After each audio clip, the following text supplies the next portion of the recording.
జూబ్లీస్ చూసుకున్నట్టయితే అంత కష్టపడ్డారు, మొత్తం గల్లీ గల్లీ కూడా తిరిగారు, కాళ్ళకి బల్పం కట్టుకొని తిరుగుతారు అని చెప్పేసి అంటారు కదా, ఆ టైప్ లో తిరగడం అనేది జరిగింది. అయినా రిజల్ట్ బీఆర్ఎస్ పని అయిపోయింది అనుకోవచ్చా జూబ్లీస్ ఓటమితో?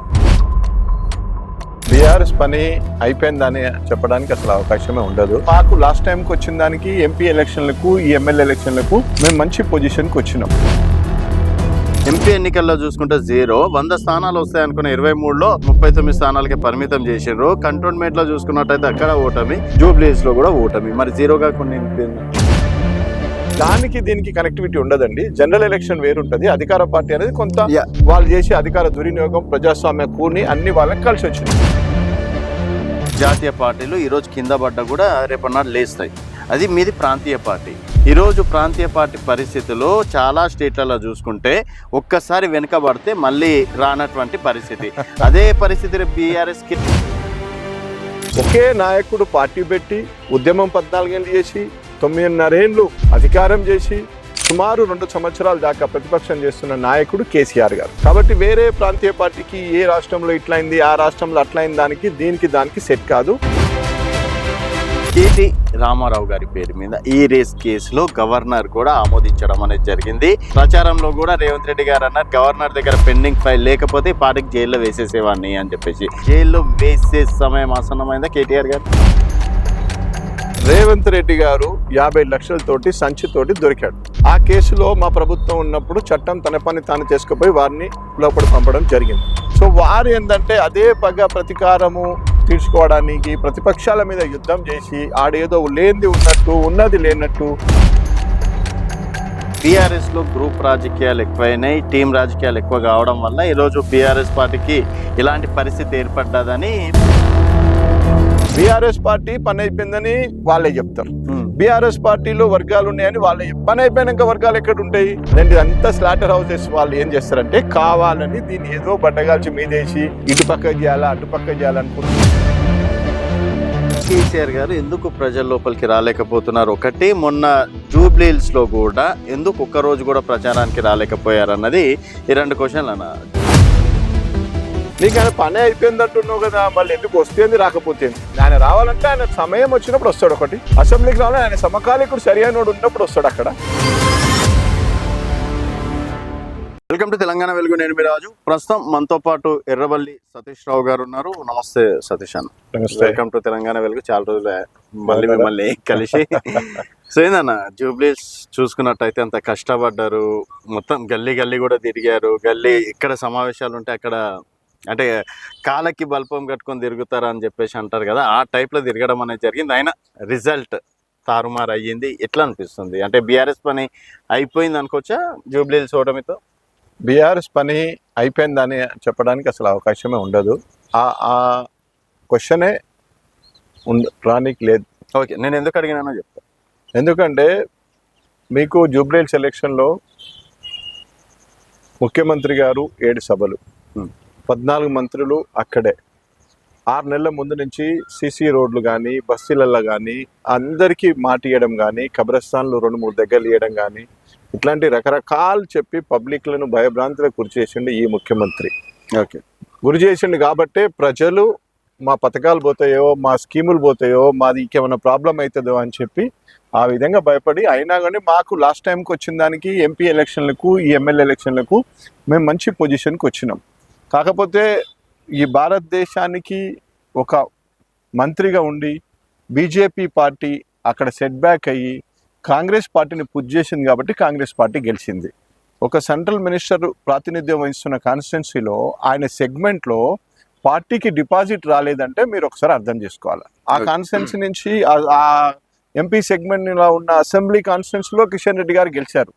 మరి ఈసారి అసెంబ్లీలో డిపాజిట్ రాలేదు అంటే దానికి బీజేపీ ఏ విధంగా కాంగ్రెస్ సపోర్ట్ చేసింది, కాంగ్రెస్ పార్టీని ఏ విధంగా లేపింది బీజేపీ అనే దానికి అదే నిదర్శనం. సరే, ఈ మాటలు చెప్పుకుంటా కాలం ఎలా తీస్తారా? ఎందుకు నేను అన్నాను బీఆర్ఎస్ పని అయిపోయిందంటే, ఎంపీ ఎన్నికల్లో చూసుకుంటే 100 స్థానాలు వస్తాయనుకున్న 23లో మొత్తానికి 39 స్థానాలకి పరిమితం చేసిండ్రు. కంటోన్మెంట్లో చూసుకున్నట్టయితే అక్కడ ఓటమి, జూబ్లీహిల్స్లో కూడా ఓటమి. మరి 0గా కొన్ని అంటే కంటోన్మెంట్లో మీకు అప్పటికే ప్రభుత్వం కొత్తగా వచ్చింది కాబట్టి మా ఎమ్మెల్యే గారు యాక్సిడెంట్లో చనిపోవడం జరిగింది. కాబట్టి అప్పుడు అక్కడ కూడా సేమ్ బీజేపీ సహకారం. బీజేపీ నుంచి కాంటెస్ట్ చేసిన గణేష్ గారు వచ్చి కాంగ్రెస్ పార్టీలో చేర్పించి కాంగ్రెస్ పార్టీ నుంచి టికెట్ ఇచ్చి ఆయనకు లిఫ్ట్ చేశారు. సరే ప్రజలు ఇప్పుడు మేము వేసిన ప్రతిపక్ష పార్టీ ఎమ్మెల్యే కంటే అధికార పార్టీ ఉంటే మాకేమైనా పనులు అవుతాయేమో, అధికార పార్టీ ఉంటే ఏమైనా లాభం అవుతుందేమో అని కంటోన్మెంట్లో కూడా బీజేపీ సహకారంతో కాంగ్రెస్ పార్టీ గెలిచింది.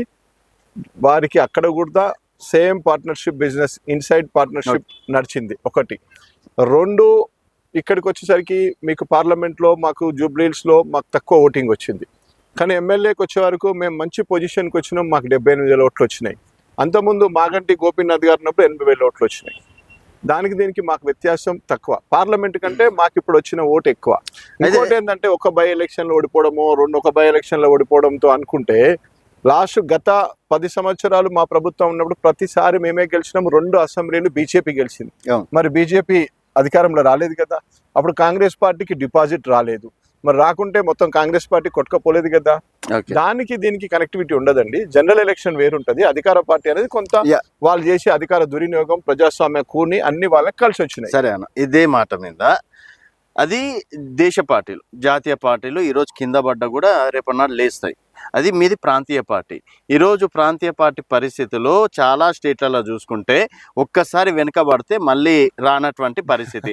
అదే పరిస్థితి బీఆర్ఎస్కి రావచ్చే. మీకు ప్రాంతీయ పార్టీకి వేరే ప్రాంతీయ పార్టీకి ఇక్కడ బీఆర్ఎస్ పార్టీకి పోలికే ఉండదు.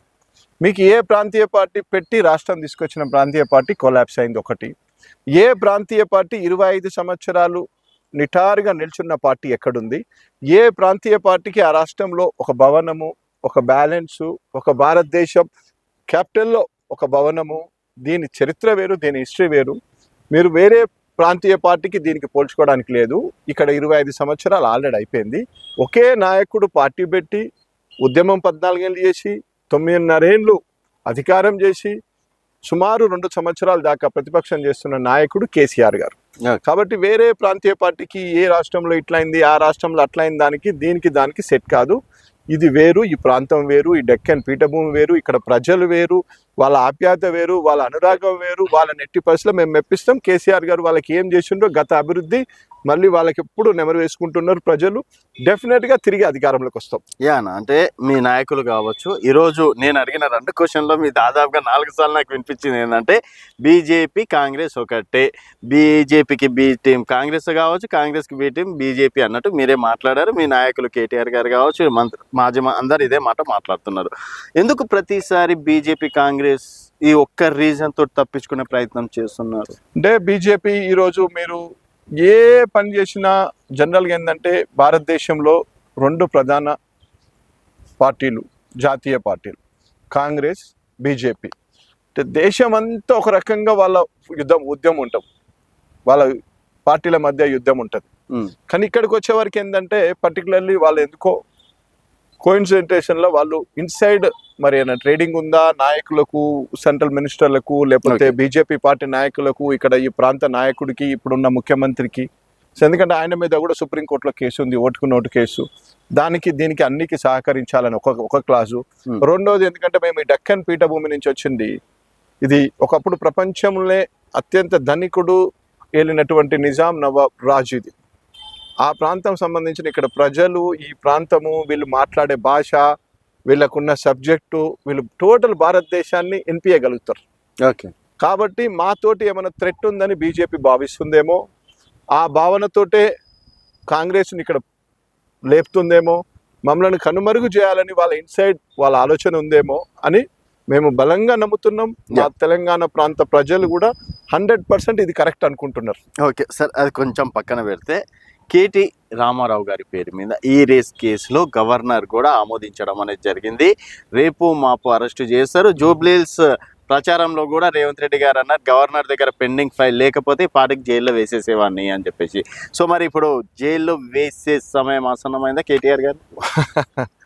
ఒకటి ఏంటంటే రేవంత్ రెడ్డి గారు 50 లక్షలతోటి సంచితోటి దొరికాడు. ఆ కేసులో మా ప్రభుత్వం ఉన్నప్పుడు చట్టం తన పని తాను చేసుకుపోయి వారిని లోపలి పంపడం జరిగింది. రెండోది ఏంటంటే ఒక ప్రైవేటు వ్యక్తుల ఇంటికి పోయి డ్రోన్ షూట్ వారి దగ్గర ఉండి ఎగిరేయడం జరిగినది. ఆ 2 కేసులో కూడా వాళ్ళు మా గత ప్రభుత్వంలో వారు అరెస్ట్ చేసి జైలుకు పోవడం జరిగినది. సో వారు ఏంటంటే అదే పగ ప్రతీకారము తీర్చుకోవడానికి ప్రతిపక్షాల మీద యుద్ధం చేసి ఆడేదో లేనిది ఉన్నట్టు ఉన్నది లేనట్టు అసలు మీరు ఎందుకు క్యాన్సిల్ చేశారు? ఈ ఫార్ములా రేస్ అనేది భారతదేశానికి వచ్చింది. అది జపాన్లో జరుగుతుంది, మాంక్లో జరుగుతుంది, సింగపూర్లో జరుగుతుంది, ఇటలీలో జరుగుతుంది, ఇంగ్లాండ్లో జరుగుతుంది, అమెరికాలో జరుగుతుంది. అటువంటిది మన భారతదేశానికి వాళ్ళ గురువు చంద్రబాబు గారు చాలా ప్రయత్నం చేశారు. అది వాళ్ళు తీసుకురాలేకపోయినారు. మన ప్రభుత్వం వచ్చినాక వాళ్ళకు లాంగ్వేజ్ అర్థమయ్యేటట్టు వాళ్ళతోటి మాట్లాడి, ఇంగ్లాండ్లో వాళ్ళకు సంబంధించిన రేస్, వాళ్ళకి సంబంధించిన టీమ్ తోటి మాట్లాడి, అనిల్ గారితో వాళ్ళ కోఆపరేషన్ తోటి తీసుకొచ్చి దాన్ని ఇక్కడ ఈవెంట్ చేయడం జరిగినది. భారతదేశంలో అత్యున్నత ఈవెంట్ అని దాన్ని ఇప్పుడున్న మహేష్ బాబు గారు కానీ, ప్రభాస్ సినిమా యాక్టర్ గారు కానీ, ఇప్పుడున్న భారత మంత్రి గారు కిషన్ రెడ్డి గారు కానీ, ఇప్పుడున్న ఏవియేషన్ మినిస్టర్ రామ్మోహన్ నాయుడు అక్కడ ప్రేక్షకులు, చాలా మంది సచిన్ టెండూల్కర్ అక్కడ ప్రేక్షకుడు, 35,000 మంది డైరెక్ట్ లైవ్ చూసిండ్రు, 50 కోట్ల మంది ఇండైరెక్ట్ టీవీలలో చూసిండ్రు. అక్కడ మన హైదరాబాద్ బ్యూటీ, మన సిటీకి ఉన్న హిస్టరీ మొత్తం ప్రపంచవ్యాప్తంగా చర్చ జరిగింది. దానివల్ల మన సిటీకి చాలా పేరు వచ్చింది. అసలు హైదరాబాద్ ఎక్కడుంది, ఈ ఫార్ములా జరుగుతుంది, హైదరాబాద్ ఇండియాలో ఉంది, తెలంగాణలో ఉంది, అది ప్రపంచానికి పరిచయం తీసుకుపోయినాం మనం. అది కంటిన్యూ ఒక 5 సంవత్సరాలు కనుక చేస్తుంటే మనం గ్లోబల్ సిటీలో మన పేరు బాగా వచ్చేది. ఇప్పుడు దావోస్ అని నడుస్తుంది స్విట్జర్లాండ్లో. స్విట్జర్లాండ్ దావోస్ అని కంట్రీ కాదు, స్విట్జర్లాండ్లో ఒక మున్సిపాలిటీ. అది మున్సిపాలిటీలో అక్కడ ఈవెంట్ జరుగుతుంది. దావోస్ దావోస్ దావోస్ అంటారు. దావోస్ అని ఎక్కడ ఉందో సర్చ్ చేయి, స్విట్జర్లాండ్లో ఉంటుంది. స్విట్జర్లాండ్ ఒక మున్సిపాలిటీ, అది ఈవెంట్ జరుగుతుంది కాబట్టి దానికి అంత పేరు వచ్చింది. మనం ఇక్కడ కంటిన్యూ ఉంటుంటే మన డెక్కన్ పీఠభూమి, మన వాతావరణం బాగుంటుంది, హైదరాబాద్ నెంబర్ 1 ఉంటుంది. కాబట్టి మనకి ఇండస్ట్రీస్ బాగా వస్తాయి అని తీసుకొచ్చిన ఫార్ములా ఈ రేస్. అది దాన్ని 1 సంవత్సరం మనం చేసినాము, 5 సంవత్సరాల కాంట్రాక్ట్. దానికి ఖర్చు 100 కోట్లు వాళ్ళ పేమెంట్. మనం 50% ఎలక్షన్ టైంలో కట్టాం. మిగతా 50% మేము వచ్చి ఉంటే స్పాన్సర్షిప్ ఎవరో వచ్చారు చేసేవాళ్ళు అయిపోయేది. వాళ్ళు ఆల్రెడీ మన గవర్నమెంట్ చేంజ్ అయ్యాక, కొత్త గవర్నమెంట్ వచ్చాక ముఖ్యమంత్రి గారిని కలవడం జరిగినది. మరి ముఖ్యమంత్రి గారు వారిని సరిగ్గా రిసీవ్ చేసుకున్నారా, రిసీవ్ చేసుకోలేదా, లేకపోతే కావాలని ఈ విధంగా బట్టగాల్చి మీదేయచ్చు, బదనం చేయొచ్చు అని చెప్పి ఆ రోజు ఏమన్నా దాన్ని అది చేసిండ్రా తెలియదు. అండ్ ఇంకోటి ఏంటంటే దాంట్లో బాధ్యత ముఖ్యమంత్రి గారిది కూడా ఉంటుంది. ఇప్పుడున్న ప్రభుత్వం ఎందుకు క్యాన్సిల్ చేశారు? ఏ క్యాబినెట్ మీరు చేసినటువంటి అవినీతిలు బయట పెడదాం, మీరు చేసినటువంటి పనులను ప్రజల వద్దరికి తీసుకెళ్దాము, అందుకని బయట పెట్టాం. దాంట్లో మొత్తం తప్పుల తడక రాష్ట్ర ఖజానా పోయేది తప్పే వచ్చేది ఏం లేదని చాలా మంది చెప్పినటువంటి మాట. అందాల పోటీకి మీరు పెట్టారు. మీరు 1 year సెలబ్రేషన్స్ కి 25 కోట్లు ఖర్చు పెట్టారు. మేము ప్రపంచానికి నగరాన్ని పరిచయం చేసే ఈవెంట్ 5 ఏళ్ళు అగ్రిమెంట్. అది ఓల్డ్ అగ్రిమెంట్ మీద చేసిందే. ఒకటి, మీరు గవర్నర్ గారికి ఏం చేశారు, ఒక ఎక్స్ మంత్రి మీద, ఒక ఐఏఎస్ ఆఫీసర్ మీద అభియోగం చేసినప్పుడు గవర్నర్ గారి పర్మిషన్ అది తీసుకోవడం రొటీన్. తీసుకున్నారు. మీరు ఛార్జ్ షీట్ వేసుకోరు, మీరు ప్రభుత్వం ఏం చేస్తారో చేయండి. రేపు ఎట్లాగో న్యాయస్థానాలు ఉంటాయి, కోర్టులు ఉంటాయి, చట్టం ఉంటుంది, న్యాయం ఉంటుంది. మేము చట్ట ప్రకారం తన పని తను చేసుకుంటూ పోతాం. మేము చట్టపరంగానే ఎదుర్కొంటాం, చట్టం పరంగానే బయటకు వస్తాం. ఈ ప్రతీకార చర్యలు, ఈ ప్రతీకార కేసులు ఎక్కువ కాలం నిలవై. అయితే ఇంకోటి ప్రధానంగా ఏంటంటే బీఆర్ఎస్ లో గ్రూప్ రాజకీయాలు ఎక్కువైనాయి, టీం రాజకీయాలు ఎక్కువ కావడం వల్ల ఈరోజు బీఆర్ఎస్ పార్టీకి ఇలాంటి పరిస్థితి ఏర్పడ్డదని ప్రధానంగా అధికార పార్టీ కావచ్చు, అటు బీజేపీ కావచ్చు విమర్శిస్తున్నటువంటి మాట ఎంతవరకు నిజమా? బీఆర్ఎస్ పార్టీకి మీరు ఏదైనా వర్గం అనుకోవచ్చు. బీఆర్ఎస్ పార్టీకి ఒక ప్రత్యేకత పాత్ర ఉంటుంది. బీఆర్ఎస్ పార్టీకి కొన్ని, మా జగదీష్ రెడ్డి గారు చెప్పినట్టు, కొన్ని స్లాటర్ హౌసెస్, కొన్ని అప్పటి నుంచి ఉన్న ఆధిపత్య పోర్లు, వాళ్ళకి తెలంగాణ రావడం ఇష్టం లేని వాళ్ళు పని కట్టుకొని అదే పనిగా కంటిన్యూ వాళ్ళ జీవిత శేషమయ్యే వరకు అదే విధంగా వాళ్ళు చేస్తారు. బీఆర్ఎస్ పార్టీ పని అయిపోయిందని వాళ్ళే చెప్తారు. బీఆర్ఎస్ పార్టీలో వర్గాలు ఉన్నాయని వాళ్ళే పని అయిపోయినాక వర్గాలు ఎక్కడ ఉంటాయి? అదేంటి, అంతా స్లాటర్ హౌసెస్. వాళ్ళు ఏం చేస్తారంటే కావాలని దీన్ని ఏదో బట్టగాల్చి మీదేసి ఇటుపక్క చేయాలా అటుపక్క చేయాలనుకుంటున్నారు. కానీ ప్రజలు చాలా తెలివికైనోళ్ళు. మీలాంటి మీడియా వాళ్ళు బయట ప్రజల దృష్టి తీసుకుపోతారు. పెద్ద పెద్ద స్లాటర్ హౌసెస్ తోటి పని లేదు. ఇప్పుడు చిన్న స్లాటర్ వస్తే ఎట్లా ముందుకు పోతుంది, ప్రపంచం ఎక్కడ పోతుందో తెలుస్తుంది. న్యూస్ పేపర్ ఎవరు చదవట్లేదు, తక్కువ మంది. ఆల్రెడీ పేపర్ న్యూస్ ఆల్రెడీ అడ్వాన్స్డ్గా వచ్చేస్తుంది గ్రూపులలో, వాట్సాప్లలో, అక్కడిక్కడ. ఆ స్లాటర్ హౌస్లకి ఏం లేక ఈ టర్మ్ ఉంటామేమో, ఇంకో టర్మ్లో ఉండమేమో అన్న ఉద్దేశంతో రకరకాలుగా బట్టగాల్చి మీదేసడం, వాళ్ళ కసి, పాత కసి కంటిన్యూ చేస్తున్నారు. ఓకే. సో సతీష్ రావు ఏదైనా వర్గంలో ఉన్నాడా? ఏ వర్గం ఉన్నామే, మా నాయకుడు కేసీఆర్ గారు, అందరు కూడా ఒకటే వర్గం, కేసీఆర్ గారు వర్గం. కేసీఆర్ మా తెలంగాణ జాతిపిత, తెలంగాణ కోసం ప్రాణ త్యాగాన్ని సిద్ధపడి తీసుకొచ్చిన నాయకుడు ఆయనే. మా నాయకుడు ఆయన కిందనే అందరం పనిచేసే కార్యకర్తలు. ఓకే, ఈ సదా జీవితంలో ఆయన అడుగు జాడలు నడుస్తాం. ఆయన ఏది ఆదేశిస్తే ఆయన ఆదేశాన్ని తూచా తప్పకుండా పాటిస్తాం. మరి అదే కేసీఆర్ గారు ఎందుకు ప్రజల లోపలికి రాలేకపోతున్నారు? ఒకటి, మొన్న జూబ్లీహిల్స్ లో కూడా ఎందుకు ఒక్క రోజు కూడా ప్రచారానికి రాలేకపోయారు అన్నది ఈ 2 క్వశ్చన్లు అన్న. జనాలు కూడా అడుగుతారు కదా రేపన్నాడు. మరి తప్పకుండా వస్తారు సార్. అధికార పార్టీలో అధికారంలో ఉన్న రోజు కూడా దాదాపు ఎక్కువ బై ఎలక్షన్స్కు పోలేదు. ఒకటి, నీకైనా పని అయిపోయింది అంటున్నావు కదా, మళ్ళీ ఎందుకు వస్తేంది రాకపోతేంది? ఓకే, వస్తేంది రాకపోతేంది. ఆయన రావాలంటే ఆయన సమయం వచ్చినప్పుడు వస్తాడు. ఒకటి, అసెంబ్లీకి రావాలని ఆయన సమకాలీకుడు సరి అయినోడు ఉన్నప్పుడు వస్తాడు. అక్కడ ఆయన ఉత్తగా రమ్మంటే ఎట్లా అవుతుంది? అదే కేసీఆర్ అదే ఉద్యమకారుణ్ణి ఈ రోజు ఫామ్ హౌస్ కి పండబెట్టి నేను కుర్చీలు ఎక్కినా అని చెప్పేసి 100 సభలలో రేవంత్ రెడ్డి గారు చెప్పినటువంటి మాట. అంటే రేవంత్ రెడ్డి కన్నా సమకాలీన కూడా ఇంకెవరన్నా ఉన్నారా తెలంగాణ రాష్ట్రంలో? తెలంగాణ కేసీఆర్ కి సరిపోయే సమకాలీకుడు ఉన్నాడా? తెలంగాణ కోసం ప్రాణత్యాగం చేసి రేవంత్ రెడ్డి కాదు, తెలంగాణ కోసం ఆయన పనిచేసిండు. ఆయన చేయలేడా? ఏం చేసిండు? తెలంగాణ కోసం ఆయన పాత్ర ఏముంది? కేసీఆర్ ఇట్లా చేయడం పట్టుకునే తెలంగాణ 70 ఏళ్ళ తెలంగాణలో 9.5 ఏళ్ళ మూలంగా మార్పులు తీసుకొచ్చిండు. కాళేశ్వరం కట్టిండు, కేసీఆర్ కిట్లు తెచ్చిండు, న్యూట్రిషన్ కిట్లు ఇచ్చిండు, శ్మశానాలు కట్టిండు, అడ్డగోలు భాషలు బజారు భాష మాట్లాడి ఆయనకే పోయినాయి, డబ్బంతా అటు పోయింది ఇటు పోయింది, ఎవరు భూమి అకౌంట్లో వాళ్ళ అకౌంట్లో పడ్డది. ఎవ్రీథింగ్ డాటా ఈ సాఫ్ట్వేర్ లో ఉంది. అన్ని ఏంటంటే బజారు భాషలు. సరే సతీష్ అన్న, ఇప్పుడు ఆయన ఏం గ్యారెంటీలు చేయకనే జూబ్లీహిల్స్ ప్రజలు 1,00,000 ఓట్లు వేసి గెలిపించిండ్రా? ఏం పరిపాలన సక్క లేకుండానే అరే మళ్ళీ వీళ్ళకి అవకాశం ఇద్దామని చెప్పేసి ఇచ్చిండ్రా? చెప్పండి. సరే, జూబ్లీహిల్స్ ఎట్లా గెలిచింది అనేది ప్రజలందరికీ తెలుసు, మీకు కూడా తెలుసు. మీరు కూడా ఏంటంటే మీరు అడగాలి నన్ను ఏ విధంగా అయింది ఎలక్షన్, ఏ విధంగా జరిగిందని సాక్షాత్ తెలంగాణ అంతా తెలుసు. మా గ్యాప్ ఏం పడిపోలే కదా. మీరు మాకు డిపాజిట్ రాకపోతే ఆ క్వశ్చన్ అడగాలి. మాకు 80,000 ఓట్లు వచ్చినాయి, ఇప్పుడు 78,000 ఓట్లు వచ్చినాయి. మా గ్రాఫ్ మొత్తం పడిపోతాడు. మీరు అడగాల్సింది, ఇప్పుడు బండి సంజయ్ గారు అంటాడు ఓటుకి 8,000 7,000 ఇచ్చింది అంటాడు. మరి నువ్వు హోంశాఖ సహాయ మంత్రి భారతదేశానికి మరి ఏం చేసినావు? పట్టుకోలేదు. మీ స్టేట్మెంటే ఇచ్చిండు, బీజేపీ స్టేట్మెంటే ఇస్తుంది. సంజయ్ గారు అంటున్నారు 7,000 8,000 ఇచ్చింది అధికార కాంగ్రెస్ పార్టీ, ఇచ్చి గెలిచింది అంటున్నారు. మరి మీరు ఎందుకు పట్టుకోలేదు? మీరు పట్టుకోవాలి కదా, మీకు అవకాశం ఉంది కదా, మరి ఎందుకు పట్టుకోలేదు? యువర్ సెంట్రల్ మినిస్టర్, నువ్వు ఎందుకు సెంట్రల్ ఎలక్షన్స్ నుంచి స్టేట్ సిఇఓ కాకుండా సెంట్రల్ ఎలక్షన్ నుంచి అబ్జర్వర్స్ ఎందుకు పంపలేదు? నువ్వు సెంట్రల్ నుంచి ఎందుకు టీముని పంపలేదు? సెంట్రల్ నుంచి ఎందుకు కట్టడి చేయలేదు? ఎలక్షన్ సవ్యంగా జరగాల్సిన బాధ్యత ఎందుకు సెంట్రల్ తప్పకుండా గెలిచేవాళ్ళు. పక్క 100%. 100% అంటే 30,000 ఓట్లు వస్తున్నాయి మీకు. 100% 30,000 ఓట్లు 100% గెలిచేవాళ్ళు. 100%. ఏందన్న ఆ రోజు ఆఫ్టర్నూన్ వరకు కూల్ గా ఉండేసి ఒక్కసారి అంత ఆవేశం అంటే అక్రమాలు జరుగుతున్నాయి కాబట్టి ఇప్పుడు మా చిన్న నాయకులు కార్పొరేటర్లను కార్యకర్తలనేమో బయటకు వెళ్ళిపోమన్నారు. ఎమ్మెల్యేలు సాక్షాత్ డిప్యూటీ సీఎం గారు 4-5 ఎమ్మెల్యేలు మంత్రులు పోయి ఆడ తిరిగితే ఏం ఎలక్షన్? అది ఎట్లా ఎలక్షన్ అవుతుంది? ప్రజాస్వామ్యం సాఫీగా జరిగింది అనడానికి ఎక్కడ ఉంది సాక్ష్యం? డిప్యూటీ సీఎం గారు తిరిగారా లేదా? తిరిగిండ్రా?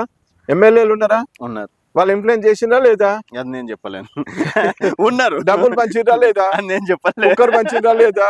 చీరలు పంచిండ్రా లేదా? డబ్బులు ఎక్కువ ఇచ్చిందని సెంట్రల్ సాక్షాత్తు బండి సంజయ్ గారు చెప్తున్నారా లేదా?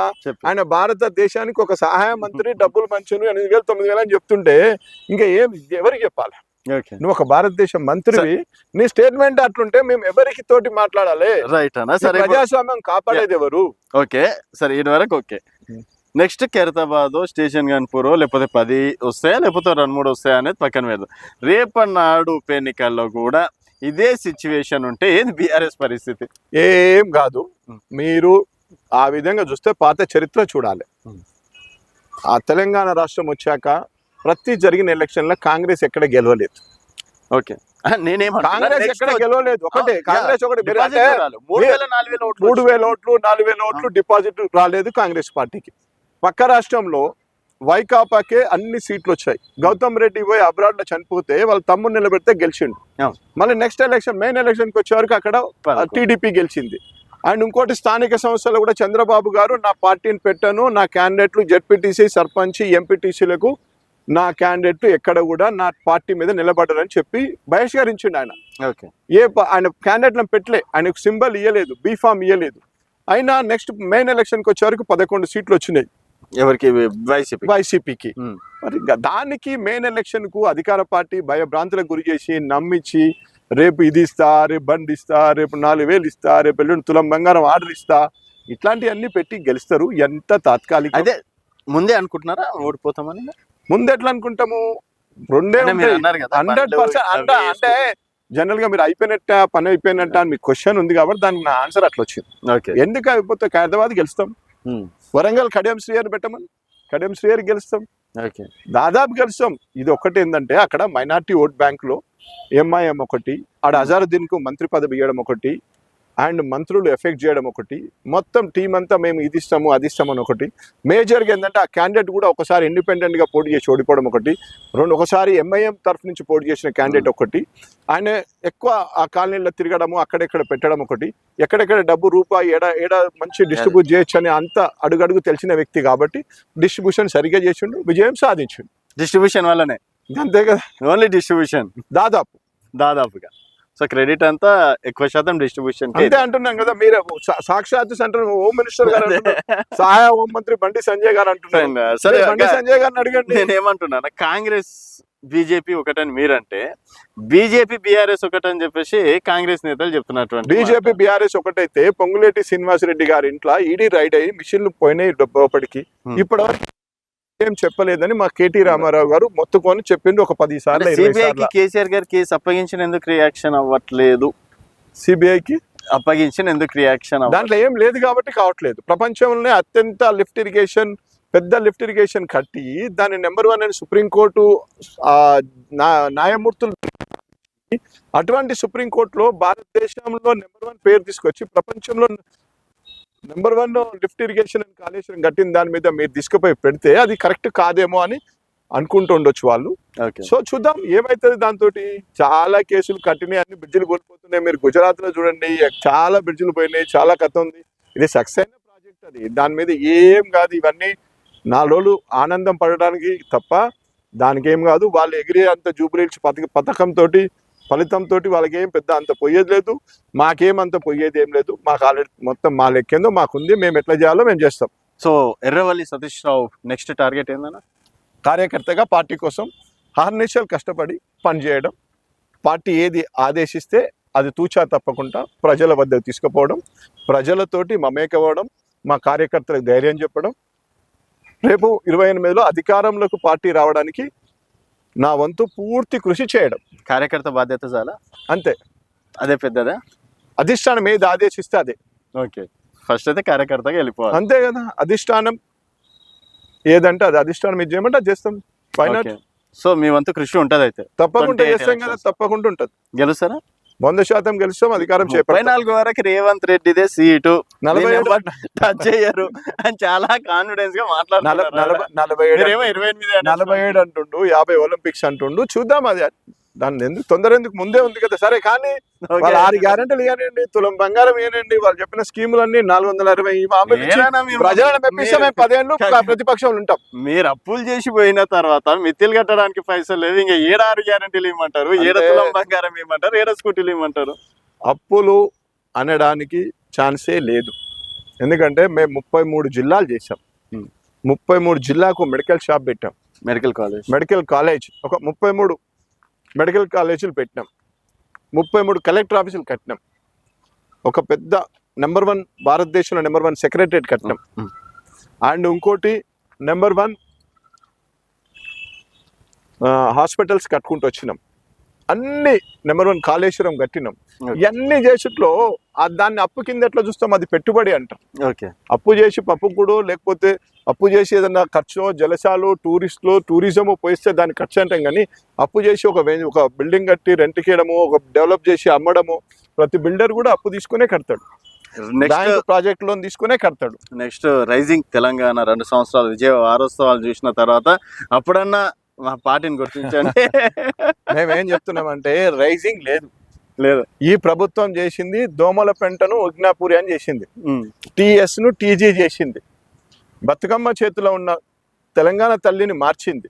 సోనియా తల్లిని అక్కడ పెట్టింది, తెలంగాణ కాంగ్రెస్ తల్లిని అక్కడ పెట్టారు.